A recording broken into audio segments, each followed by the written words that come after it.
আসসালামু আলাইকুম ওয়া রাহমাতুল্লাহি ওয়া বারাকাতুহু। আলহামদুলিল্লাহি ওয়া কাফা ওয়া সালামুন আলা ইবাদিহিল্লাযীনা ইসতাফা, আম্মা বা'দ। আউযু বিল্লাহি মিনাশ শাইতানির রাজীম। বিসমিল্লাহির রাহমানির রাহিম। ওয়া তাআওয়ানু আলাল বিররি ওয়াত তাকওয়া ওয়া লা তাআওয়ানু আলাল ইসমি ওয়াল উদওয়ান। সাদাকাল্লাহুল আলিয়্যুল আযীম। সবাই দুরূদ শরীফ পড়ি। আল্লাহুম্মা সাল্লি আলা সাইয়্যিদিনা নাবিয়িনা শাফিঈনা ওয়া হাবিবিনা ওয়া মাওলানা মুহাম্মদ সাল্লাল্লাহু আলাইহি ওয়া আলা আলিহি ওয়া আসহাবিহি ওয়া বারাকা ওয়া সাল্লাম। শুকরিয়া আদায় করতেছি মহান রব্বুল আলামিনের দরবারে। রব্বুল আলামিন আমাদেরকে বড় একটা আশা আকাঙ্ক্ষা নিয়ে আজকে নির্বাচনী প্রচারণায় সমাবেশে উপস্থিত হতে পেরেছি। শুকরিয়া তান বলি আলহামদুলিল্লাহ। মাশাআল্লাহ, আমাদের আজকের 5 আসন ঢাকার যে প্রার্থী রয়েছে, সে কথাগুলো যে বলেছে তার বাস্তবতা হিসেবে আমি বলছি, সে সামনে এই কথাগুলো বাস্তবায়ন করতে পারবে কিনা এটা তো আপনারা তো পরীক্ষিত। 2 বার সে কাউন্সিলর ছিল। সেই হিসাবে আমি আশা করছি সাহসীভাবে আপনাদের সামনে যে বক্তব্য রেখেছেন, সামনে যদি আল্লাহ তাকে কবুল করেন, সে যদি এমপি হয়, তাহলে আল্লাহর রহমতে আমাদের যে চাওয়া পাওয়া সে বাস্তবায়ন আল্লাহর রহমতে করতে পারবে। 5ই আগস্ট 2024 বাংলাদেশ স্বাধীন হলো 54 বছর চলেছে। এদেশকে স্বাধীন করতে গিয়ে লক্ষ লক্ষ মানুষ জীবন দিয়েছিল, পঙ্গু হয়েছিল, বড় একটা আশা আকাঙ্ক্ষা নিয়ে সাম্য, মানবিক মর্যাদা, ন্যায় বিচার প্রতিষ্ঠা। কিন্তু আমরা শুনেছি, বলছি, কিন্তু যারা দেশ পরিচালনা করেছিল তারা একটাও বাস্তবায়ন করতে পারে নাই, ধারে কাছেও যায় নাই। বরঞ্চ আমরা পেয়েছি এদের পরিচালনায় হাজার হাজার সন্তান হারা হতে। আমরা এদের পরিচালনায় দেখেছি আমাদের দেশের টাকাগুলো বিদেশে পাচার করে বেগম পাড়া তৈরি করতে। এদের পরিচালনা আমরা দেখেছি যে বিদেশের তাবেদারি, গোলামির জিন্দির আমাদের বাংলাদেশের মানুষের হাত পাত পরাতে।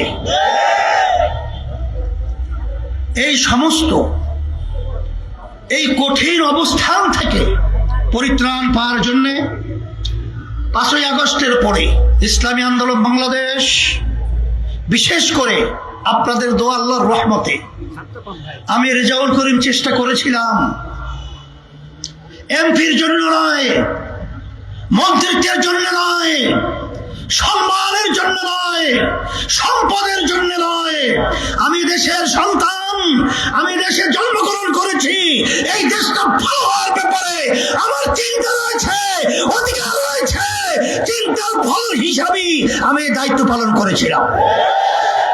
কিন্তু দুঃখের মধ্যে বলতে হয়, যখন ইসলামের পক্ষে একটা বাক্স, এই স্লোগান নিয়ে যখন আমরা এসেছিলাম, বাংলাদেশের মানুষ স্বতঃস্ফূর্তভাবে সাড়া দিয়ে যখন আমাদেরকে আলিঙ্গন করলেন, তখন আমাদের মন খুশিতে ভরে গেল। কিন্তু আজকে দুর্ঘ শহরে বলতে হয়, যখন এই অবস্থা দেখেছে, তখন এক শ্রেণীর ক্ষমতা লোভী, ওরা ক্ষমতায় যাওয়ার রঙিন স্বপ্ন দেখেছে। আমাদের বাংলাদেশের মানুষকে আবার ধোঁকা দেওয়ার বিভিন্ন নীল নকশা তৈরি করেছে। অত ব্যাখ্যা আমি দিতে চাই, যারা বিশ্বস্ত বন্ধুদের সাথে, যারা এক পথে চলার সাথীদের সঙ্গে ধোঁকাবাজি করতে পারে, প্রতারণা করতে পারে, এরা বাংলাদেশের মানুষ, এদের কাছে নিরাপদ নয়। এই দেশ তাদের কাছে নিরাপদ নয়। যখন আমরা এটা বুঝতে পেরেছি, তখন ইসলামী আন্দোলন বাংলাদেশ এত বড় কঠিন অবস্থায়, এত বড় ঝুঁকির মুখে তখন আমরা পরিষ্কারভাবে দ্ব্যর্থহীন কণ্ঠে আমরা বলেছিলাম, ইসলামী আন্দোলন বাংলাদেশ প্রতিষ্ঠিত হয়েছে এই দেশের কল্যাণের জন্য, মানুষের কল্যাণের জন্য, ইসলামের কল্যাণের জন্য, ন্যায়ের পক্ষে, অন্যায় প্রতিবাদী।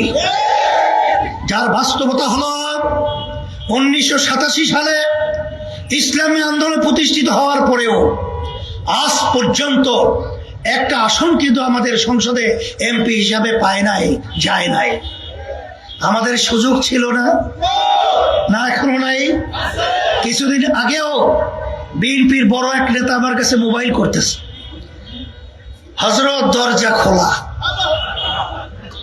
কিন্তু আমরা পরিষ্কার বলেছি, এই দরজা খোলার জন্য ইসলামী আন্দোলন বাংলাদেশ রাজনীতি করে না। ইসলামী আন্দোলন বাংলাদেশ রাজনীতি করে এই দেশের মানুষের ইসলামের কল্যাণের জন্য। সেই লক্ষ্যকে সামনে রেখে আমরা যে ঘোষণা করেছিলাম, ইসলামের পক্ষে একটা বাক্স, আল্লাহর খাস মেহেরবানিতে আপনাদের দোয়ায় এখন বাংলাদেশে একটাই ইসলামের বাক্স রয়েছে। সেই ইসলামের বাক্স হলো হাত পাখা প্রতীকের বাক্স।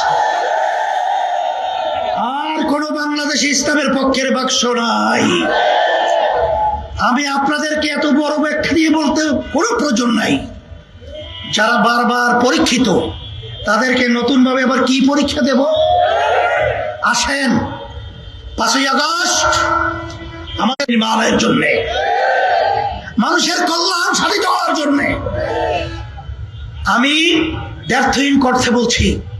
আসেন, আপনারা পরীক্ষা করে দেখেছেন, সেই জুলাই 5ই আগস্ট বাংলাদেশে কোন রাজনৈতিক দল তার ব্যানারে রাস্তায় নামে নাই, হয়তোবা সাহস পায় নাই।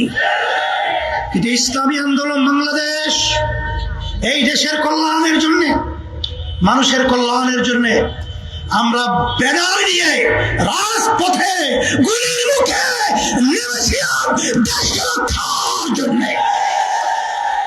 সেই হিসেবে আমি সকলকে বলবো যে আসেন, আজকে সারা দেশের মধ্যে ইসলামী আন্দোলন বাংলাদেশ একটাই বাক্স ইসলামের পক্ষে, সেই ঘোষণা নিয়ে ঢাকা 5 বাংলাদেশের রাজধানী। আমার বলতে গেলে আমার স্নেহ সন্তান, আমি হাজী ইব্রাহিম, ওকে হাত পাকে শান্তির প্রতীক আপনাদের সামনে হাতে উঠিয়ে দিয়ে আমানত হিসাবে রেখে গেলাম। আল্লাহ রাব্বুল আলামিন ছিল তাকে ইসলামের পক্ষে, দেশের কল্যাণের পক্ষে, মানবতার কল্যাণের পক্ষে আল্লাহ যেন বিজয় দান করেন। সাথে সাথে আপনাদেরকে বলবো, এই লক্ষ্যকে বাস্তবায়নের জন্য বিরামহীন ভাবে আমরা আমার ভাইদের কাছে যাব, আমার মা বোনদের কাছে যাব, এবং বিশেষ করে যারা নতুন ভোটার হয়েছেন আমার ছেলেদেরকে বলবো, আমার মেয়েদেরকে বলবো, তোমাদের প্রথম ভোটটা ইসলামের পক্ষের বাক্সে হাত পাকা প্রতীকে হবে, এই আহ্বান করছি তোমাদের কাছে। সাথে সাথে সকল কাছে দোয়া চাই, দোয়া করি আল্লাহ যেন আমাদের সকলকে দেশ, ইসলাম, মানবতার কল্যাণে কাজ করার আল্লাহ তৌফিক দান করেন। রব্বানা আতিনা ফিদ দুনিয়া হাসানাতাও ওয়া ফিল আখিরাতি